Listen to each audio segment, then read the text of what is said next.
Kita akan bersama dengan Ya. narasumber kita seperti yang kita berikan tadi, satu wawancara berkenaan dengan forum mengenai isu penderaan rumah tangga. Ya, dua orang narasumber kita sudah pun berada di hujung talian bersama dengan Yang Mulia Tuan Muhammad Abdul Hadi bin Haji Bagul dan juga kita ada Puan Nur Izawani Haji Zainin.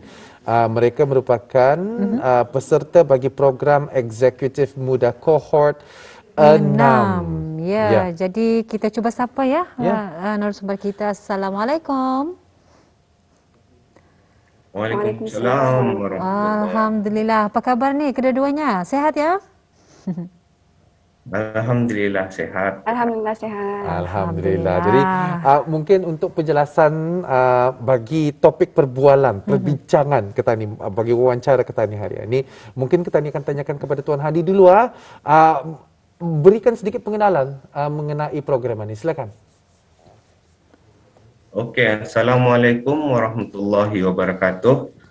Pertama sekali saya ingin mengucapkan ribuan terima kasih kepada pihak Radio Television Brunei, khasnya Rampai Pagi, kerana memberikan ruang dan peluang untuk kami berkongsi sama mengenai forum yang akan diadakan sebagai salah satu daripada inisiatif projek kemasyarakatan kami. Jadi sebelum saya menyentuh mengenai tajuk wawancara pagi ini, izinkan saya untuk menjelaskan dengan lebih lanjut latar belakang saya dan rakan saya dan juga projek yang kami kendalikan pada masa ini. Saya dan rakan saya merupakan peserta bagi program Eksekutif Muda Kohort ke-6, iaitu program di bawah pengendalian Institut Perkhidmatan Awam dan Jabatan Perkhidmatan Awam, yang mana seramai 29 orang pegawai dari berlainan kementerian dipilih untuk menjalani kursus selama 3 bulan. Jadi jawatan saya sebenarnya ialah pegawai pelajaran di Sekolah Harap Temburong, manakala rakan saya pula merupakan seorang pegawai ekonomi dari Jabatan Perancangan Ekonomi dan Statistik.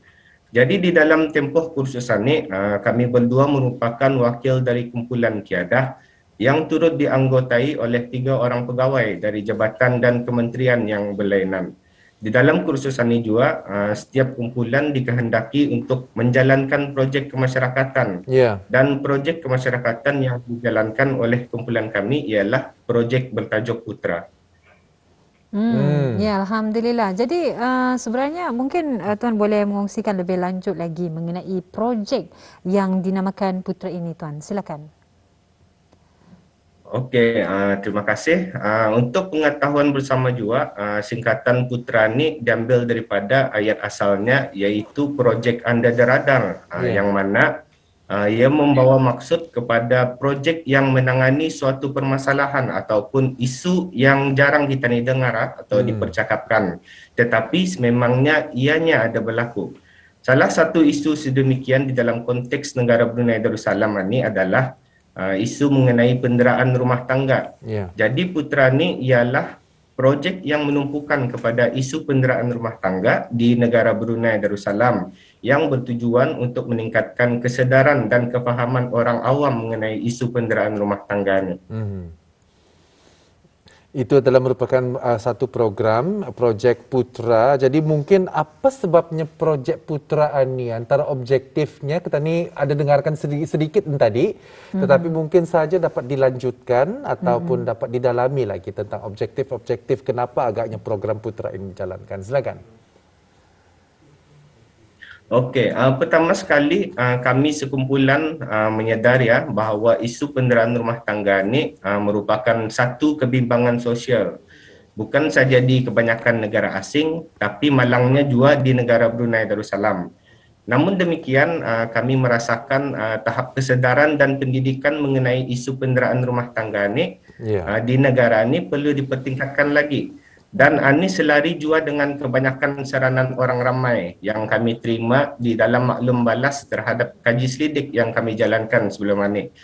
Dan oleh sebab kurangnya kesedaran mengenai isu penderaan rumah tangga ini, masih terdapat stigma terhadap perbicaraan mengenai isu ini. Lebih-lebih lagi kalau mangsanya itu adalah di kalangan kaum lelaki.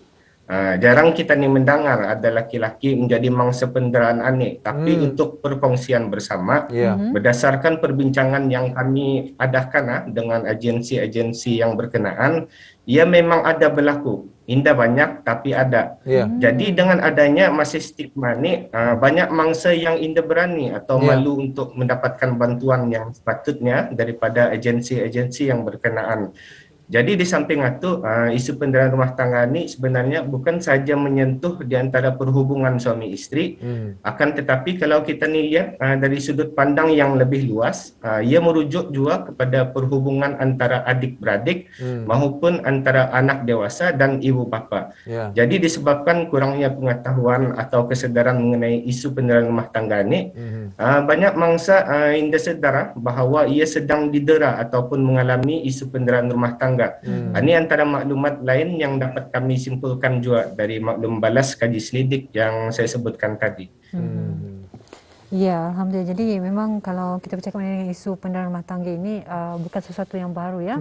Memang sudah kita ni biasa mendengarkan dan ini tidak kira sama ada mangsanya lelaki ataupun wanita. Betul. Jadi kita beralih kepada Yang Mulia Puan Nurizani Haji Zainin. Mungkin dapat menerangkan apakah sebenarnya antara inisiatif Putra ya untuk meningkatkan kesedaran dan juga kefahaman orang ramai mengenai isu penderaan rumah tangga ini. Silakan. Okay, terima kasih Puan. Sebagai langkah awal untuk membantu meningkatkan kesedaran mengenai isu ini, insyaAllah Putra akan mengadakan forum mengenai isu penderaan rumah tangga ini. Ia bertajuk Voices Against Domestic Abuse. Ianya akan diadakan secara maya melalui aplikasi Zoom pada hari ini, 6 hari bulan Mac 2022, jam 10 pagi insyaAllah.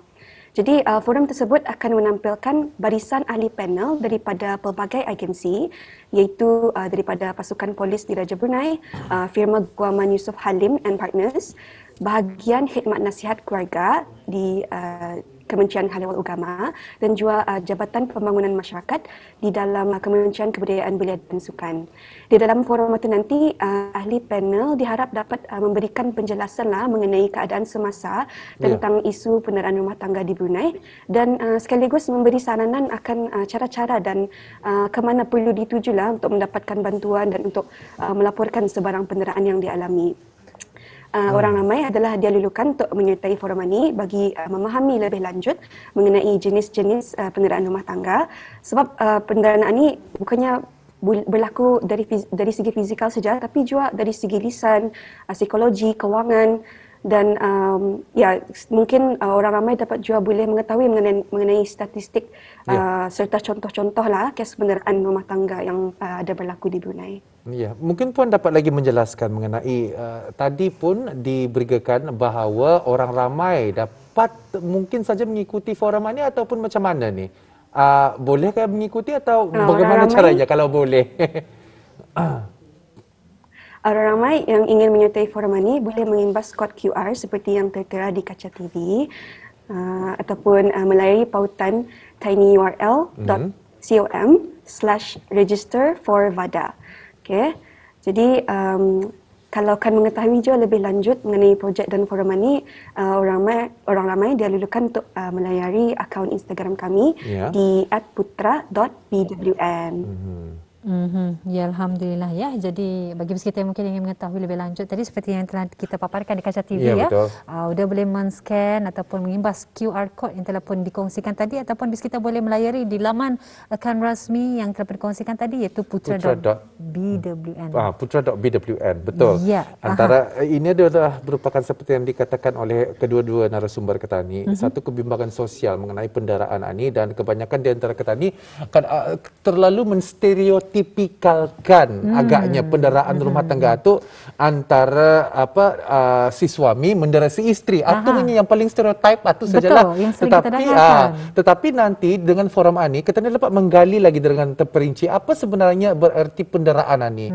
Kadang-kadang ada kaitannya dengan toxic masculinity ataupun sebagainya dan juga kadang-kadang ada kaitannya dengan adik-beradik ataupun juga kalau dilihat dari konteks yang besar, bully membuli antara adik-beradik, bully membuli antara suami dengan isteri atau isteri dengan suami. Kadang-kadang dengan ibu bapa dengan anak pun boleh juga terkandung dalam segmen penderaan ani.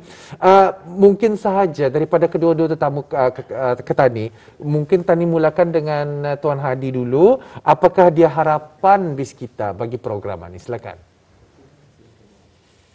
Alhamdulillah, harapan saya agar ada sambutan baik daripada orang awam untuk menyertai forum kami lah, sama kirakan awareness satu sampailah kepada orang awam juga. Ya, dan dari Puan Wani sendiri, mungkin ada sedikit harapan dan juga saranan bagaimana?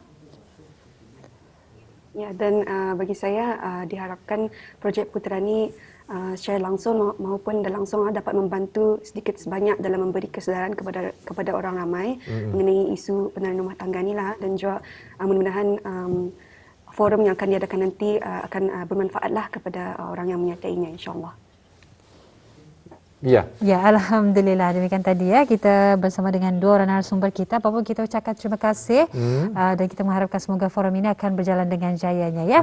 Baiklah, jadi kita ucapkan terima kasih kepada kedua narasumber kita. InsyaAllah kita akan berjumpa lagi. Assalamualaikum. Waalaikumsalam warahmatullahi